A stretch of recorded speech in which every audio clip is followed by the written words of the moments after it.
Halo semuanya, perkenalkan nama saya Risti, absen 27 dari kelas 10-3. Di sini saya akan menyampaikan materi mengenai litosfer.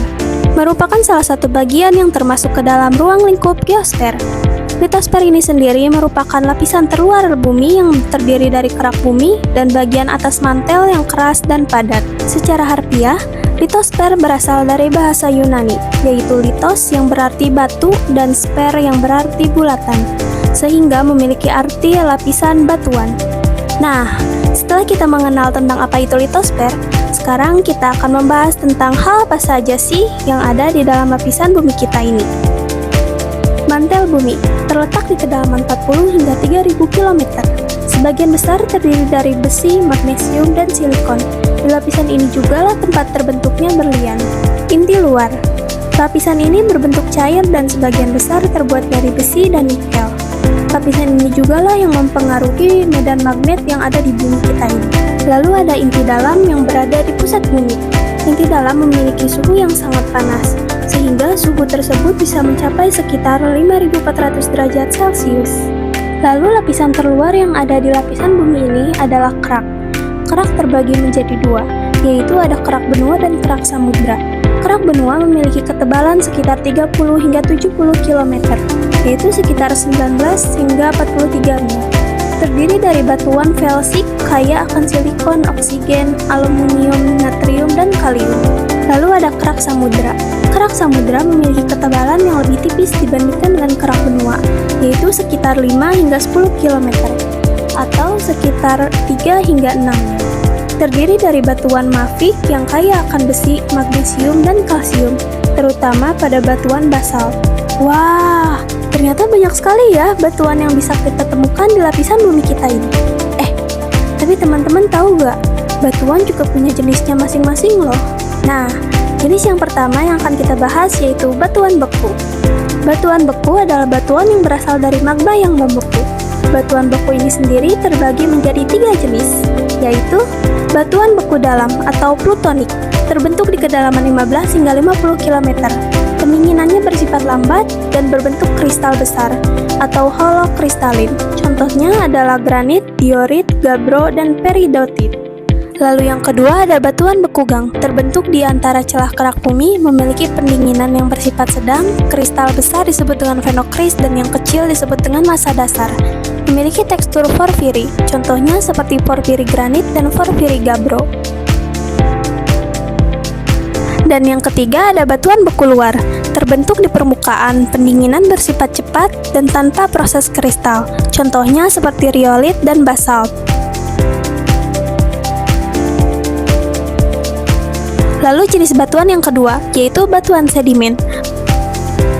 Batuan yang terbentuk dari erosi batuan yang mengendap dan memadat, terbagi menjadi 3 jenis. Yang pertama ada sedimen klastik atau fisik, terbentuk dari material padat yang terangkut dan mengendap, contohnya seperti breksi dan konglomerat. Yang kedua ada sedimen kimiawi, terbentuk dari larutan yang mengendap secara kimia, contohnya seperti gipsum dan stalagmit. Yang ketiga ada sedimen organik, terbentuk dari sisa makhluk hidup, contohnya seperti batu bara dan batu karang. Lalu jenis batuan yang ketiga yaitu batuan metamorf. Batuan yang telah mengalami perubahan karena dipengaruhi oleh tekanan dan temperatur yang sangat tinggi. Terbagi ke dalam 2 jenis yaitu kristalobastik menunjukkan tekstur batuan asalnya tidak tampak, dan relik menunjukkan sisa tekstur batuan asalnya yang tampak.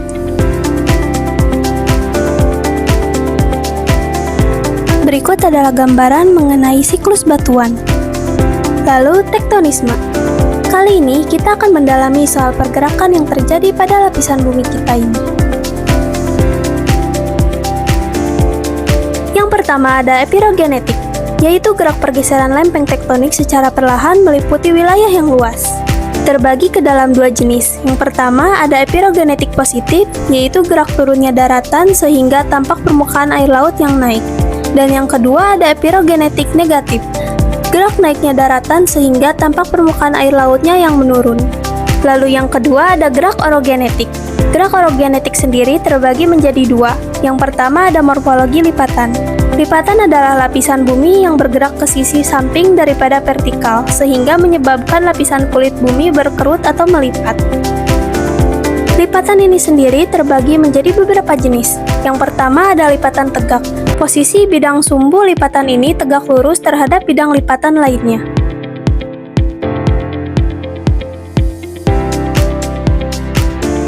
Lalu yang kedua ada lipatan miring.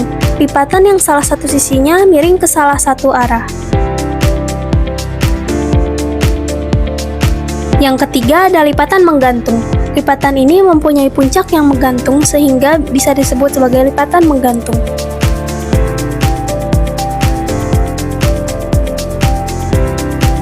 Dan yang keempat ada lipatan rebah, berbentuk landai seperti suatu benda yang merebah.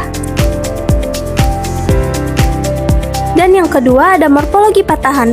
Patahan adalah proses tektonisme yang terjadi akibat pengaruh tenaga dari arah horizontal dan vertikal. Patahan ini sendiri terbagi menjadi beberapa jenis. Yang pertama ada patahan normal. Patahan yang salah satu bloknya mengalami pergerakan ke bawah dari keadaan aslinya. Lalu yang kedua ada patahan mendatar. Memiliki arah patahan yang relatif mendatar ke kiri atau ke kanan.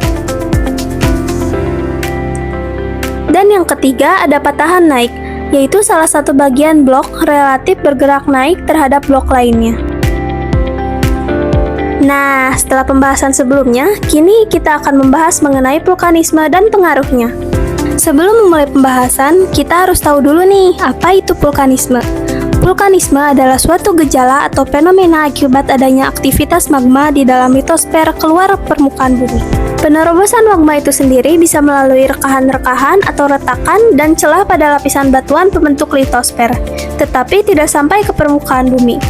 Intrusi magma bisa mengangkat lapisan kulit bumi menjadi cembung, hingga membentuk tonjolan berupa pegunungan. Lalu ada ekstrusi magma, lava. Lava adalah magma yang keluar dan mengalir di permukaan bumi. Sedangkan lahar adalah lava yang mengalir dan tercampur dengan material lain yang ada di permukaan bumi. Lalu ada eksalasi, yaitu material gas yang berasal dari letusan gunung api seperti movet, fumarole, solvatar, dan awan panas. Lalu ada eflata, yaitu material padat yang berasal dari letusan gunung api seperti bom Lavili dan tuf. Erupsi gunung api sendiri terbagi menjadi dua jenis. Yang pertama ada erupsi eksplosif, yaitu erupsi berupa ledakan yang mengeluarkan benda-benda padat seperti bom, lapili, dan kerikil. Erupsi ini terjadi karena dapur magma dalam dan gasnya bersifat asam. Yang kedua ada erupsi efusif, erupsi yang berupa lelehan lava yang keluar melalui reka-rekahan gunung api. Nah, ternyata bentuk gunung api sendiri memiliki berbagai macam jenis, yaitu salah satunya seperti gunung api strato. Terbentuk karena materi letusan gunung berapi merupakan campuran antara hasil erupsi efusif dan erupsi eksplosif. Contohnya, sebagian gunung di Sumatera, Jawa, Bali, dan Nusa Tenggara. Lalu ada gunung api maar, terbentuk karena adanya letusan eksplosif dari dapur magma yang relatif kecil atau dangkal. Contohnya seperti Gunung Bromo dan Gunung Tangkuban Perahu. Dan yang ketiga yaitu gunung api perisai, terbentuk karena magma yang keluar dari dapur magma bersifat cair. Contohnya seperti Gunung Mauna Loa Hawaii, Amerika Serikat. Ternyata selain memiliki berbagai macam bentuk, gunung api juga memiliki berbagai jenis tipe letusan, yaitu yang pertama ada tipe letusan Hawaii. Memiliki skala yang relatif kecil tetapi intensitasnya cukup tinggi. Lava yang keluar dari kawah bersifat cair.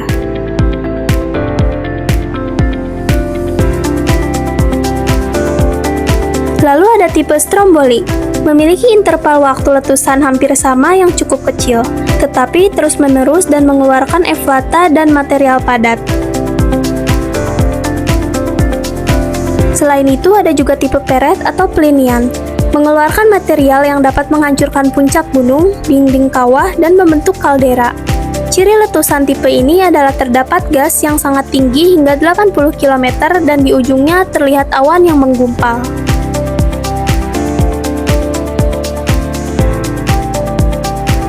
Lalu ada tipe Saint Vincent.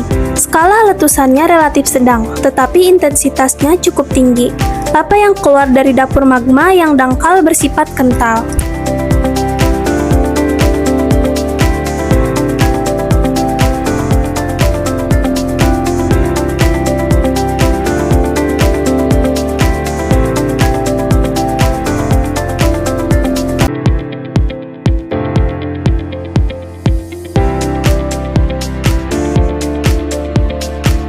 Selanjutnya ada tipe Merapi, mengeluarkan lava yang cukup kental sehingga menyumbat mulut kawah, mengakibatkan tekanan di dalamnya semakin kuat.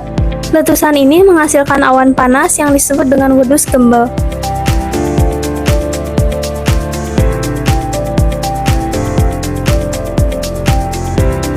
Dan yang terakhir yaitu tipe Vulcano, mengeluarkan material padat dan cair seperti bom, lapilli, dan lava. Memiliki dapur magma yang dangkal sampai dalam. Vulkanisme ini sendiri tentu saja memberikan berbagai macam dampak terhadap kehidupan kita. Ada yang memberikan dampak positif, seperti membuat tanah di sekitarnya menjadi subur, menghasilkan tambang mineral dan galian lainnya, dan bentuk muka bumi hasil vulkanisme dapat dijadikan tempat destinasi wisata alam. Lalu ada juga dampak negatifnya, seperti daerah pegunungan yang terjal sulit untuk dimanfaatkan, menimbulkan bencana alam berupa gempa bumi dan gunung meletus, menyebabkan rekahan, renggangan, dan deformasi di kerak bumi. Berhubungan dengan vulkanisme, biasanya akan terjadi getaran atau yang disebut dengan gempa bumi sebelum terjadinya letusan gunung berapi. Seisme atau gempa bumi adalah getaran pada permukaan bumi yang disebabkan oleh kekuatan dari dalam, umumnya berasosiasi dari gerakan lempeng, diukur dengan satu skala Richter. Jenis gempa bumi ini sendiri terbagi menjadi beberapa jenis berdasarkan faktor penyebabnya. Yang pertama yaitu gempa tektonik, disebabkan oleh adanya kegiatan tektonik lempeng. Yang kedua ada gempa vulkanik, disebabkan oleh aktivitas gunung api. Lalu yang ketiga ada gempa runtuhan, gempa yang terjadi akibat runtuhan batuan.